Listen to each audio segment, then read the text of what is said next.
Polres Lombok Timur beserta Polsek jajaran, 21 Polsek jajaran melaksanakan kegiatan pemberantasan premanisme di seluruh wilayah hukum Polres Lombok Timur. Kemudian untuk kegiatan yang kami laksanakan ada 2 kali. Yang pertama pada tanggal 14 Juni 2021 ini berhasil kami amankan 141 orang. Kemudian selanjutnya pada hari Kamis, hari ini 24 Juni 2021 berhasil diamankan 109 orang. Kemudian untuk lokasi kami mengamankan beberapa orang yang diduga melakukan kegiatan premanisme. Ini kami laksanakan 21 titik di 21 titik di wilayah Kabupaten Lombok Timur. Kemudian untuk diketahui pada seluruh pemirsa sekalian, jadi untuk pasal yang dilanggar, pasal 28 Peraturan Daerah Kabupaten Lombok Timur nomor 10 tahun 2016 yang berisi yakni tidak menggunakan pakaian seragam tanpa pengenal serta perlengkapan lainnya yang ditetapkan oleh bupati atau pejabat yang ditunjuk dengan ancaman kurungan paling lama 3 bulan atau denda paling tinggi 50 juta rupiah. Kemudian rekomendasi kami yang pertama melaksanakan penertiban terhadap premanisme dalam areal publik yang ada di wilayah Kabupaten Lombok Timur guna memberikan rasa aman dan nyaman kepada masyarakat.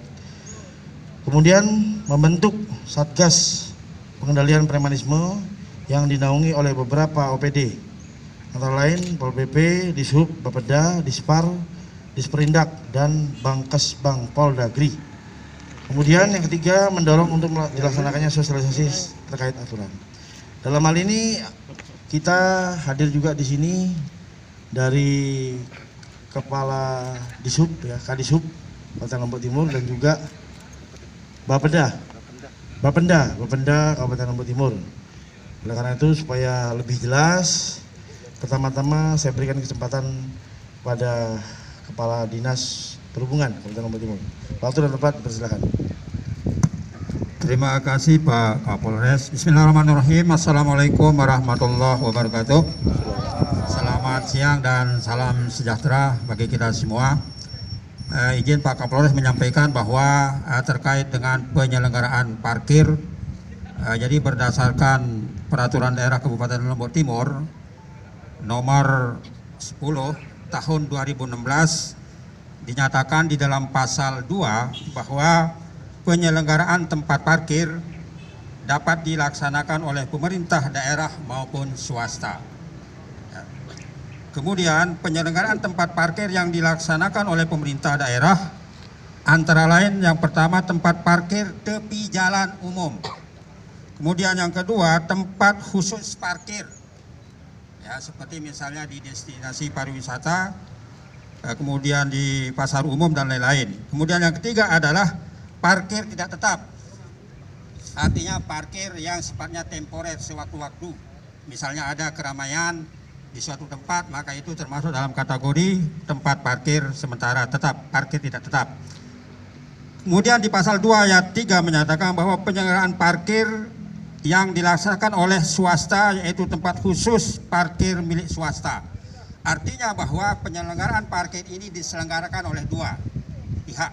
Yang pertama adalah pihak pemerintah daerah, kemudian yang kedua adalah pihak swasta.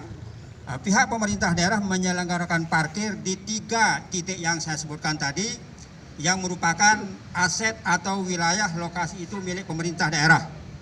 Sementara untuk parkir yang dilaksanakan oleh pihak swasta itu yang dilaksanakan di lahan milik pribadi.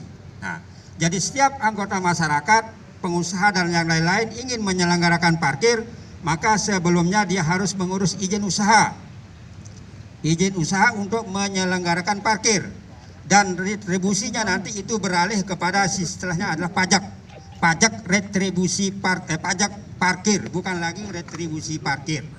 Namun demikian untuk lahan yang dikuasai oleh pemerintah ini juga bisa diselenggarakan oleh pihak swasta, ya. dengan jalan menandatangani surat perjanjian kerjasama ya antara pemerintah daerah dengan pihak swasta yang ingin menyelenggarakan pengusahaan tentang parkir itu sendiri. Namun di dalam perda itu sendiri juga dijelaskan bahwa dalam rangka pelaksanaan penyelenggaraan parkir itu pihak ketiga berkomitmen dengan pemerintah daerah, dalam hal ini adalah Dinas Perhubungan, untuk menyelenggarakan parkir dengan beberapa ketetapan yang telah disepakati. Di antaranya adalah terkait dengan besaran retribusi yang harus disetorkan. Nah, jadi berapa persen yang harus disetorkan ke pemerintah daerah, berapa persen yang menjadi hak dari kewenangan daripada pihak ketiga yang melakukan penyelenggaraan parkir. Di dalam perda itu sendiri untuk upah pungut, izin Pak Kapolres, untuk upah pungut bagi penyelenggaraan parkir itu tidak boleh melebihi dari 60%. 60% dari pendapatan yang diterima oleh pihak pengusaha, ya, tidak boleh lebih dari 60%. Ya, artinya nanti pembagian hasil penyelenggaraan parkir itu antara pemerintah daerah dan pihak swasta itu baru kami laksanakan, komitmennya berkisar antara 60 dengan 40%. Jadi 60% itu untuk pemerintah daerah dan 40% untuk pihak swasta yang menyelenggarakan. Namun demikian, izin juga melaporkan bahwa di samping pihak ketiga, ya contohnya misalnya di Joben itu kami sudah pihak ketiga kan Pak. Namun yang banyak dilakukan adalah pemungutan retribusi parkir di tepi jalan. Ini yang banyak belum kita laksanakan komitmen untuk perjanjian kerjasama. Dan terhadap mereka-mereka itu sebagian besar kami sudah punya komitmen untuk mereka menyetorkan sebagian berdasarkan perjanjian yang ada untuk disetorkan kepada Pemda. Namun rekan-rekan di lapangan ini, para petugas parkir ini juga tidak konsisten terhadap perjanjian kerja yang sudah kita lakukan. Misalnya mereka harus menyetorkan 2.500.000 misalnya per bulan. Mereka mengingkari perjanjian itu, ya artinya tidak full menjadi 2.500.000 rupiah.